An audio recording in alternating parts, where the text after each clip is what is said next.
You have to shift in some way so that the world shows up differently to you. It's the same in relationship to your money.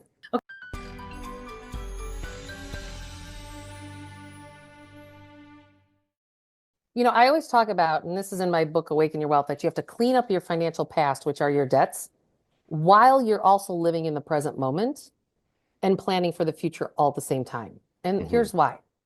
If you only focused on cleaning up your debts, how does that make one feel? Keep hitting the grindstone, paying off the debt. It's like, hey, you have to stay on a budget and you can't live the life that you want to have because you're on a budget. It doesn't feel good to anybody. That's why I tell people to find your giggle. We have to giggle. We have to find the happiness. People go, well, I have all this debt and I need to figure it out. Well, that's why put your debt payments on autopilot. Have that thing just deposit or come out of your checking account the same way your paycheck gets deposited in your checking account. Because I need you to stop giving more energy to it. Just put it on autopilot. And then live in the present moment. Like, are you doing and living the things that you want to do today? But then also planting the seeds for your tomorrow. Because if we don't stop your debt, which is just a part of your subconscious mind suffering cycle, that's all it is. It's just you finding another avenue to reinforce whatever happened to you before 7 years old of not feeling enough, not feeling worthy, or not feeling loved. That is where we get jammed up.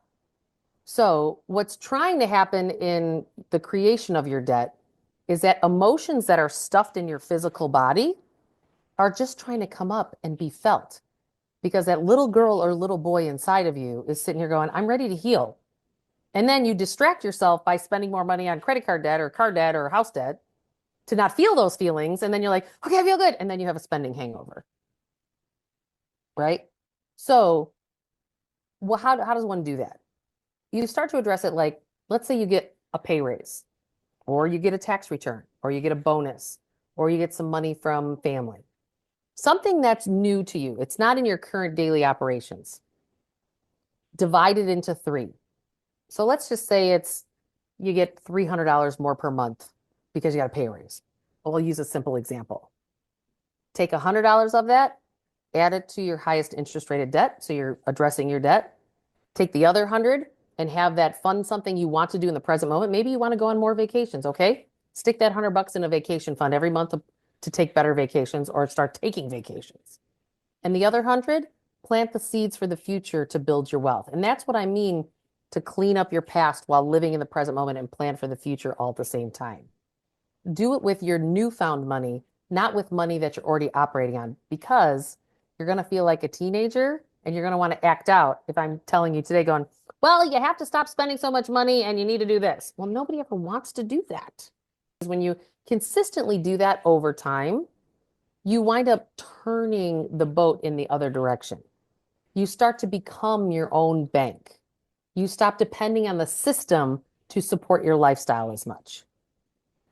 Because you have to shift in some way so that the world shows up differently to you. It's the same in relationship to your money. So you could absolutely declare bankruptcy, get rid of it, and start with a clean slate. You're not a person who can control your emotions and not create spending hangovers from those credit cards. Shut them down. People go, but I might need them. Well, but if you choose for it to be an option and you don't have the emotional or the self-discipline to not use them, then position yourself to be lucky and shut them down and find another way. So let me give you an example. Like, I wanted to start my new life and combine households in a blended household after my divorce. I've been dating somebody for 7 years. And I was like, oh my gosh, but then there's 6 kids and it's a bigger house. And I'm like, but I don't want any more debt. So I found a way. I was going, how do I do this without no debt? How do I do this with no debt? And then all of a sudden one day, because I kept asking the question, how do I do this without creating more debt? The answer came to me going, oh, for years, I've been needing to sell a piece of my company to my brother who's worked there for 16 years. And I was like, hey, Mark, what do you think about buying the part of the company now? He's like, I'd love that. And I was like, seriously? Me, if I have an asset in a business or I have an asset in a house, they're both assets to me. They're both things that I own. It doesn't have to be big. It can be small things too. But the piece is that most people are not processing the emotions of the reality that they've actually created for themselves. Now, that's the second step in the process I have with clients. It's not the first step. Right. And the reason that is because if you only looked at your reality, you probably wouldn't be that happy. Shoulda, woulda, coulda. And then you start beating yourself up. All the shame, blame, guilt, and judgment starts to come up. And so the first step in my process in working with clients is I want you to dream the new dream. What's the dream? So for me, the dream is to combine this blended family, get us into a house that everyone had enough space to go off in their corners if they wanted to, so we weren't living on top of each other, because growing up with 11 brothers and sisters, we grew up on top of each other. It's about dreaming the new dream. And usually those dreams, they start small, because what our brains do is we sit there and we go, oh, I really like this. But we say, but I can't have it. Like, we instantly go there as humans. And the key is just allow yourself to dream again. Allow yourself to go, I want this. I'm not sure how it comes into form, but that's where we start to surrender into more trusting. You're surrendering and trusting that God in the universe is going to show up no matter what your circumstances. But you have to start building the muscle to trust your inner knowing up and above anything else. So if you know that that's a dream of yours, you just know I'm going to get it no matter what. And I'm not really sure exactly what that path is, but that's the dream.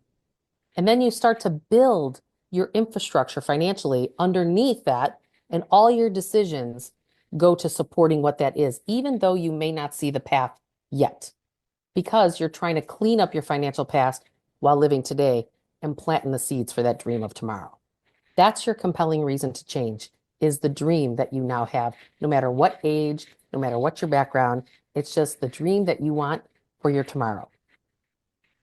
That's what gives you the motivation to shift.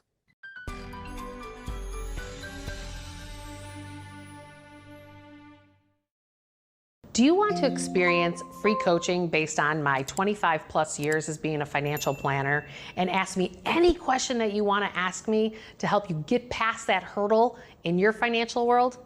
I run these free workshops every other month to start to open you up, to start to help you get to this next place. The information for my free workshop, click the link below and register, and I'll see you on the next workshop.